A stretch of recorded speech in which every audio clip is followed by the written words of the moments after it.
You haven't lost your ability to think. You've lost the courage to think differently.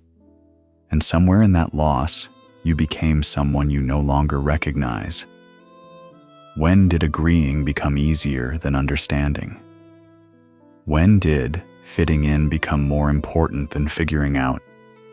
If you're watching this, you already suspect something is wrong with how you think. You're right. You know that feeling when everyone's nodding and you're nodding too, but something inside you feels off. Like you're watching yourself perform agreement, while your inner voice whispers a question you're too afraid to ask out loud. Maybe it was in that meeting where you stayed silent when your gut screamed that the strategy was wrong. Or when you laughed at something that wasn't funny because everyone else was laughing. Or when you found yourself defending an opinion on social media that you weren't even sure was yours. That uncomfortable space between what you say and what you actually think. That's where your critical thinking goes to die. Not in some dramatic moment of intellectual surrender, but in 1,000 tiny moments of choosing safety over truth, belonging over knowing, agreement over understanding. You call it being diplomatic, being reasonable, being a team player. But what if it's something else entirely? What if it's the slow erosion of your capacity to trust your own perceptions? Here's what nobody tells you about critical thinking. It's not about facts and logic. It's about having enough connection to yourself to trust your own perceptions over the comfort of belonging. Carl Jung understood this better than anyone. He knew that we all wear masks, what he called the persona, to fit in, to be accepted, to survive socially.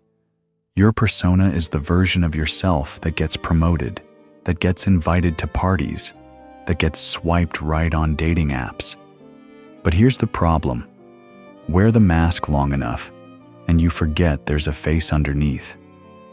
When you live primarily through your persona, something strange happens to your thinking. You don't analyze information based on truth anymore. You filter it through a single question. What would someone like me believe? Think about it. How many of your strongest opinions can you trace back to your own direct experience versus what your social group expects you to think? How many times have you changed your mind? Not because new evidence convinced you, but because the social cost of your original position became too high. Take your political views, your opinions about success, your beliefs about relationships. How much of what you think you know came from your own questioning, and how much came from absorbing the atmosphere around you? This isn't weakness, this is survival. But survival thinking and critical thinking are often opposites. Your persona needs others to confirm it exists. It needs consensus validation agreement. Critical thinking, on the other hand, sometimes requires you to stand alone with an uncomfortable truth. The two can't coexist peacefully. So you make an unconscious choice. You choose belonging over knowing, safety over truth, agreement over understanding, and slowly, without realizing it, you stop being the author of your own thoughts. Let me tell you about Helen. She's a marketing executive who spent 15 years climbing the corporate ladder. Bright, capable, articulate, she could analyze market trends and consumer behavior with surgical precision. She could spot logical fallacies in competitor campaigns from a mile away.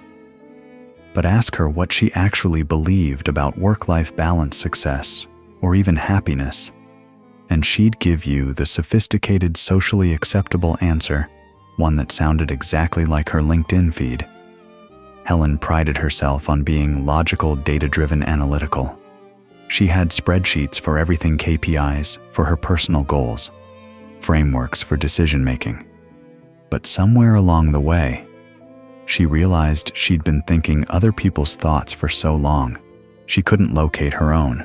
It wasn't until she had a panic attack in a bathroom stall during a company retreat, surrounded by motivational posters about authentic leadership, that she realized the truth she'd become brilliant at: thinking about other people's problems while systematically avoiding her own inner landscape.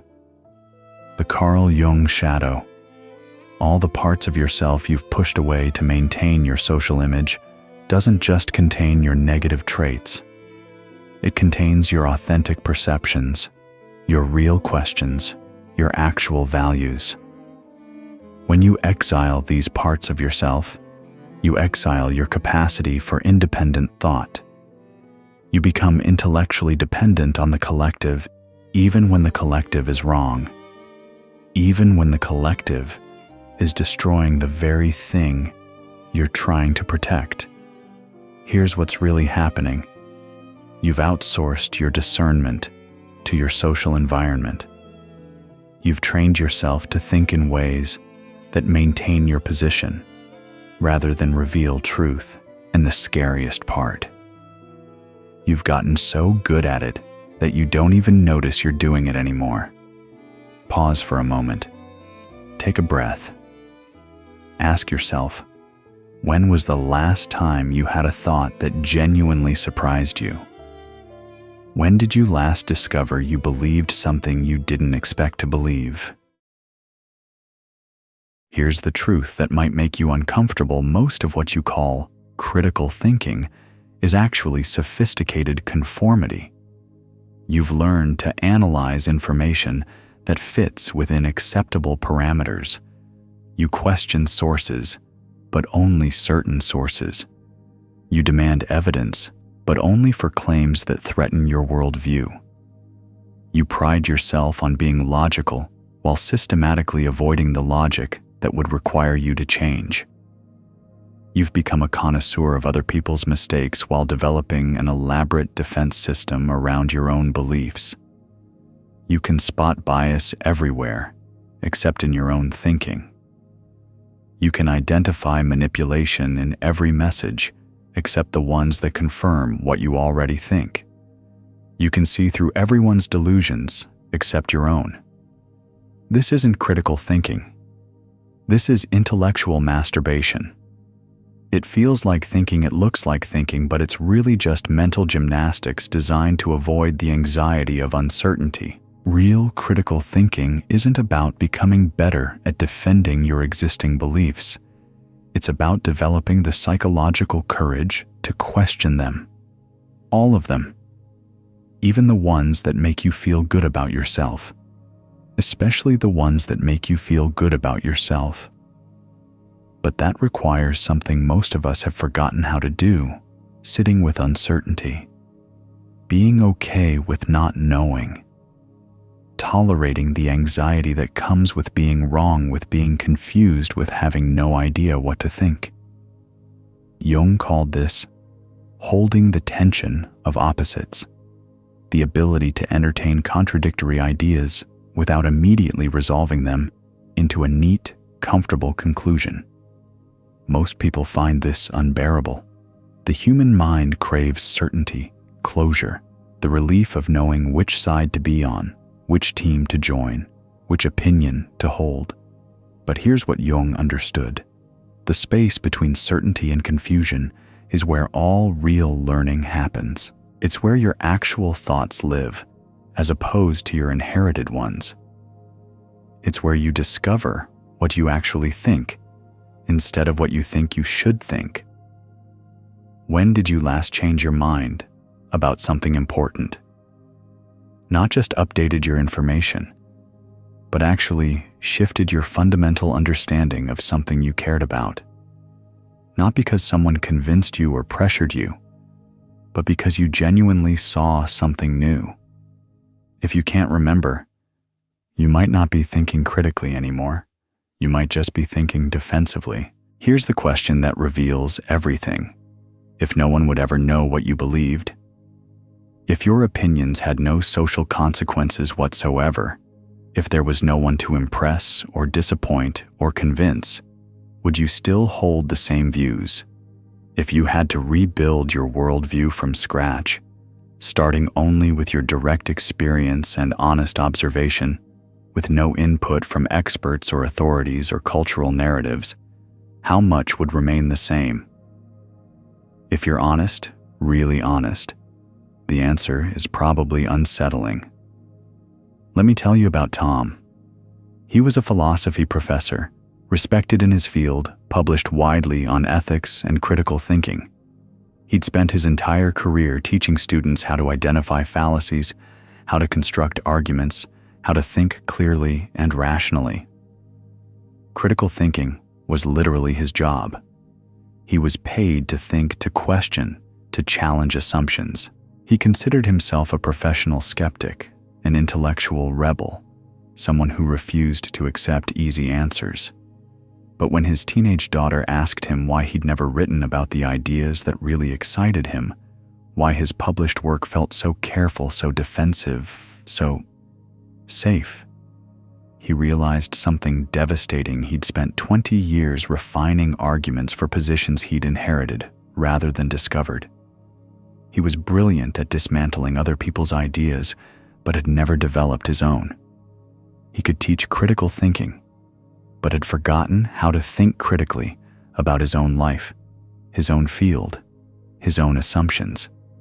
He'd become an expert in thinking inside boxes while convincing himself he was thinking outside them. The most dangerous thing about losing critical thinking isn't that you become stupid. It's that you become smart in service of other people's stupidity. You develop sophisticated rationales for beliefs you never chose. You become articulate advocates for ideas that were downloaded into you rather than developed by you. You turn your intelligence into a fortress around borrowed thoughts. You learn to think brilliantly about everything except the things that matter most. This is what Jung meant when he wrote about projection we see in the world, what we refuse to see in ourselves. When we lose touch with our own capacity for self-deception, we become experts at spotting it in others. When we abandon our own questions, we become certain that everyone else has all the wrong answers. The collective stupidity Jung warned about isn't just ignorance. It's not people being too dumb to think. It's intelligent people thinking in patterns that serve systems rather than truth. It's doctors who know the studies but ignore their clinical instincts because the data says something different.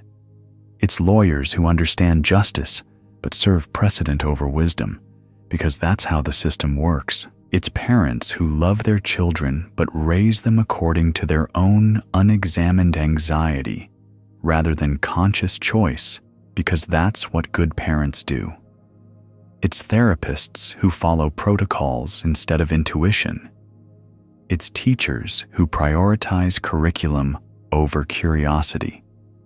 It's leaders who make decisions based on what looks good rather than what feels right. It's you consuming information that confirms your biases while congratulating yourself on being well-informed. It's you surrounded by people who think exactly like you while believing you're thinking independently. It's you using your intelligence to avoid uncomfortable truths rather than discover them. You haven't lost your intelligence. You've lost your intellectual courage. And without courage, intelligence becomes a tool for avoiding truth rather than finding it. It becomes a way of staying safely wrong rather than risking being dangerously right. The moment you recognize this, really recognize it, not just intellectually, but viscerally, is the moment your real education begins. Because true critical thinking isn't about what you know. It's about how willing you are to discover that what you know might be wrong. It's about developing a relationship with uncertainty that feels curious rather than threatening. It's about learning to think with your whole self, your logic, your intuition, your body, your emotions, your Carl Jung shadow, rather than just the parts of yourself that feel socially acceptable. But this requires something most people are unwilling to do. You have to be willing to be wrong about who you are in order to think clearly about anything else. Are you ready for that kind of thinking? Or do you prefer the comfort of being right in ways that keep you small? There's a moment in every person's life when they have to choose between being right and being real. Most people choose being right, because being real means admitting that some of your most cherished beliefs might be borrowed costumes you've been wearing so long you forgot they weren't your skin.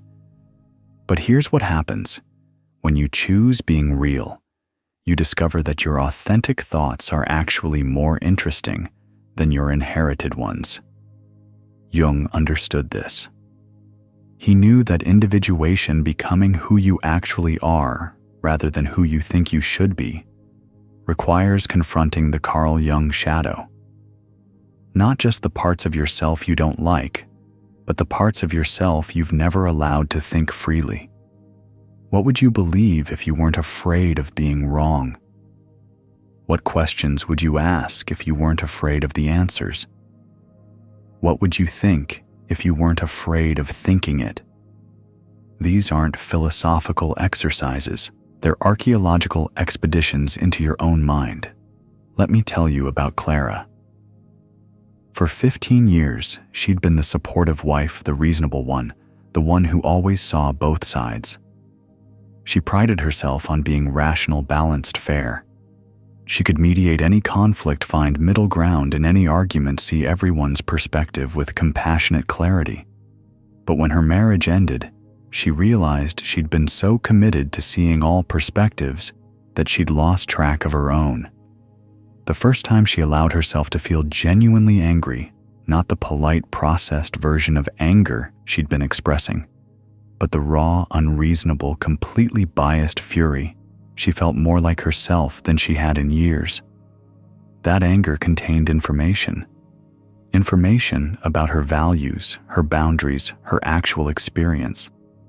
Information she'd been too rational to access.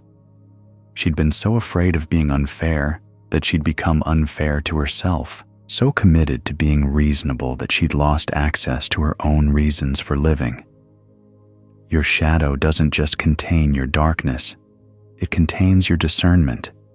When you reclaim the parts of yourself, you've rejected the angry parts, the selfish parts, the unreasonable parts. You don't become less intelligent. You become more honestly intelligent. Your thinking becomes rooted in your actual experience rather than your idealized self-image. You stop trying to think like the person you think you should be and start thinking like the person you actually are. This is terrifying at first, because the person you actually are might have opinions that surprise you, might ask questions that make others uncomfortable, might see things that others refuse to see. But here's the paradox. Only when you risk being wrong about who you are can you begin to think clearly about anything else. Take a moment right now. Think about the last time you censored a thought before you even finished thinking it.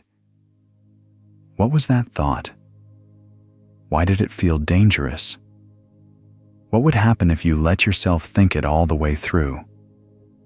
Jung wrote, "The privilege of a lifetime is to become who you truly are. But becoming who you truly are requires thinking thoughts that might not fit who you've been pretending to be.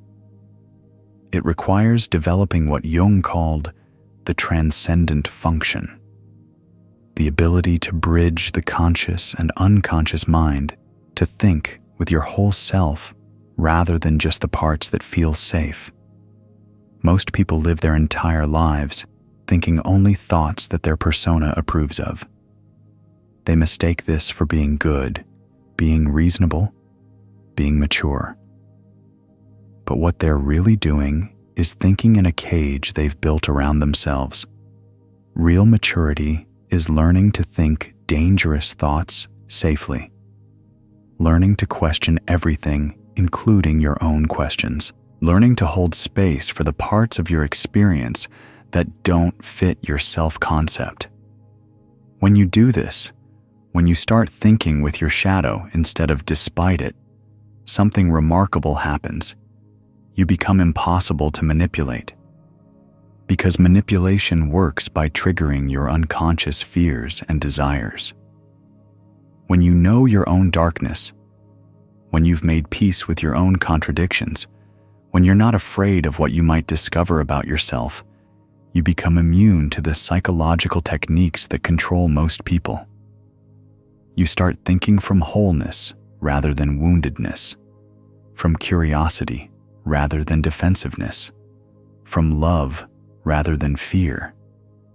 This is what Jung meant by individuation, not becoming selfish, but becoming whole. Not thinking only about yourself, but thinking as yourself. Real critical thinking isn't a skill you master once. It's a relationship you maintain with your own ignorance. Every day you have to choose, will you defend what you already think, or will you remain curious about what you don't yet know? This choice happens in small moments.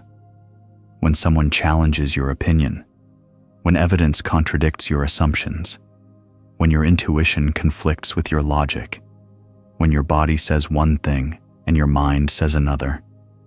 The question isn't whether you're right or wrong. The question is whether you're still thinking or just remembering what you thought before. Start noticing where you feel defensive. That's usually where your persona is protecting itself from information that might threaten its stability. And that's exactly where your growth lives. Ask yourself, what am I afraid this information might mean? What would I have to give up if this were true? What part of my identity depends on this belief being correct? These aren't comfortable questions, but comfort and clarity rarely coexist. Your authentic thoughts don't need to be defended. They need to be discovered, and they can only be discovered in relationship with uncertainty, discomfort, and the willingness to be surprised by your own mind.